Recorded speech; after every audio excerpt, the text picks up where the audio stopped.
The Real Peaky Blinders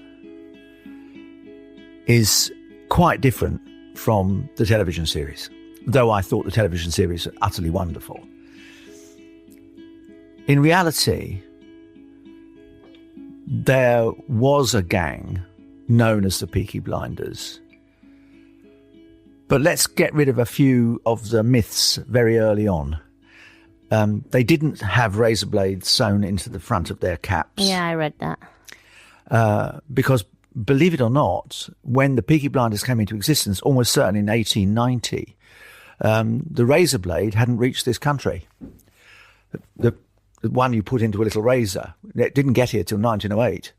And the Gillette Company, who had the founders of the razor blade industry, had only started in America a couple of decades earlier.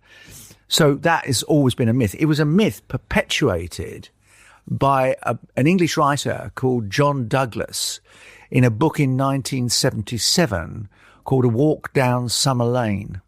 And in a sense, he perpetuated the myth of the cap as a weapon.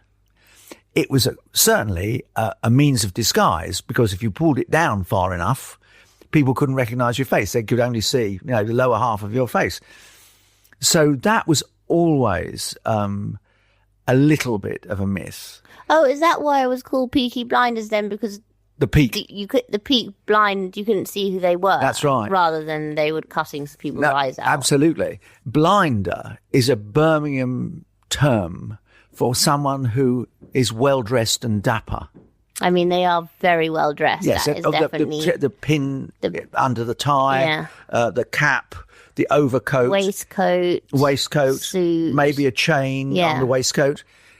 That is Birmingham slang. Is a blinder. I'm really into the short trousers and boots combo. Yes, that. But so what you've got really is a description of the way they looked: peaked cap, nattily dressed. Hence the name Peaky Blinder. When the creator of the show, Stephen Knight, talked about it at the very beginning, he said that he wanted to be larger than life, and which, in a sense, it's exactly that. He also changed the time zone. The real original Peaky Blinders were before the First World War, but because Knight wanted to make a point about the impact the trenches had on people who'd served in the trenches. I think that's really interesting. And the appetite for violence, he shifted it to 1919. Now, there were remnants of the Peaky Blinders left in 1919, but not as well organised. Right. The other thing that's interesting is that they weren't really into organised crime in the way that he portrayed it. Organised crime, gangs, really didn't develop in this country, in England, and Scotland until about 1930 in Glasgow and Sheffield. Oh, really? So it wasn't quite the same. But we'll come back to that. Okay. We'll come back to that. But so essentially what you've got is you've altered the time frame. You've picked up on this wonderful slang, which is very good. And I think that what the show is trying to do, and in this respect, it does represent what the Peaky Blinders were like. If you put Peaky Blinders into your search engine, my phone device, yes. If I just Google Peaky Blinders, yes, you will get the television series, but you'll also get the original, real Peaky Blinders. Hold on a second. No, it's not. I can talk while you're doing. Just type in Peaky. My phone. In fact, the most powerful of the real Peaky Blinders was a man called Kevin Mooney, although his real name was actually Thomas Gilbert. He had used many aliases. He was the oldest, at 38, of a gang based in Small Heath in Birmingham. They were all linked with an attack on a man called George Eastwood in March 1890 at the Rainbow Public House in Adderley Street in Birmingham. There were basically 5 of them. Thomas Gilbert, known as Kevin Mooney, David Taylor, Ernest Bayliss, Harry Babyface Fowler and Stephen McHickey. You will see pictures of them. They were quite... Just bringing up... I'm going to put Real Peaky Blinders. Yes, good idea. I'm just getting... You're just getting the television show at the moment. Oh, here we go. Yes. You see the pictures? Yes. Yeah. Oh, here, these lads. Yeah. Oh, yes. They're not really... They're a motley looking crew, aren't they? I mean, they definitely not as handsome as Cillian Murphy. No. But the interesting thing is that originally they weren't the first Birmingham street gang. The original Birmingham street gang, who were nearby, were the Sloggers. And in the end, it developed into a battle between the Sloggers, who'd been there about 20 years, and the Blinders, who were late on the scene in 1890. When you say battle, what were they battling for? Just like being in charge of the area? Yeah, it was partly, obviously, protection, shopkeepers. And will you be the same as in the telly programme, like with them running the pubs and stuff like that? Siphoning off money. Yeah. But basically, we'll protect your pub against the windows being broken or fights breaking out, providing you pay us. Okay. Because if you don't pay us, fights will break out and we'll break the windows. Okay. It's the oldest scam in the book, really, and it's an exercise in extortion.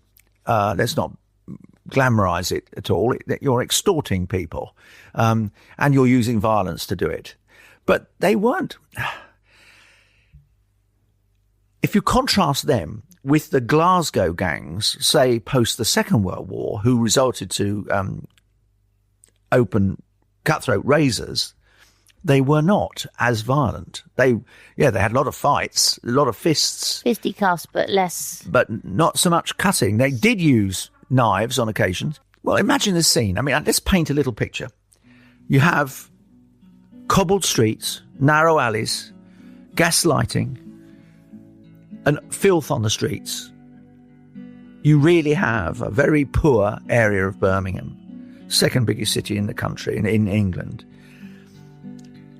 Lots of shadows, a lot of very cheap gin, the penny gin.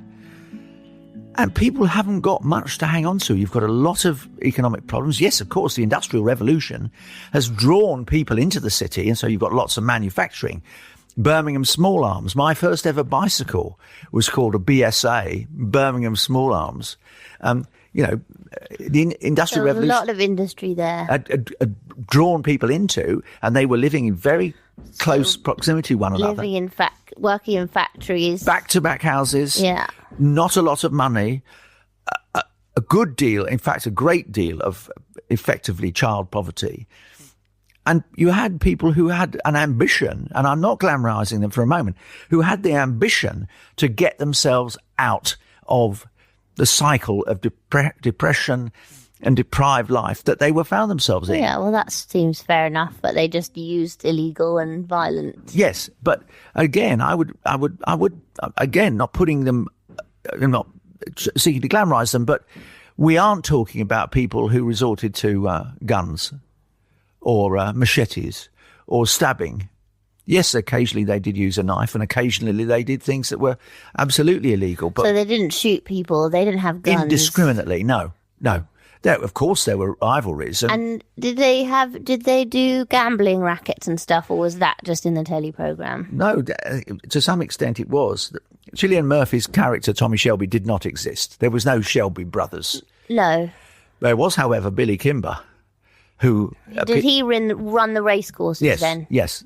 And essentially the racecourse gang, Billy Kimber's, had a very much longer life than the Peaky Blinders, because the racecourse gangs, which essentially were there to protection racket for bookmakers, if you want to keep all your winnings.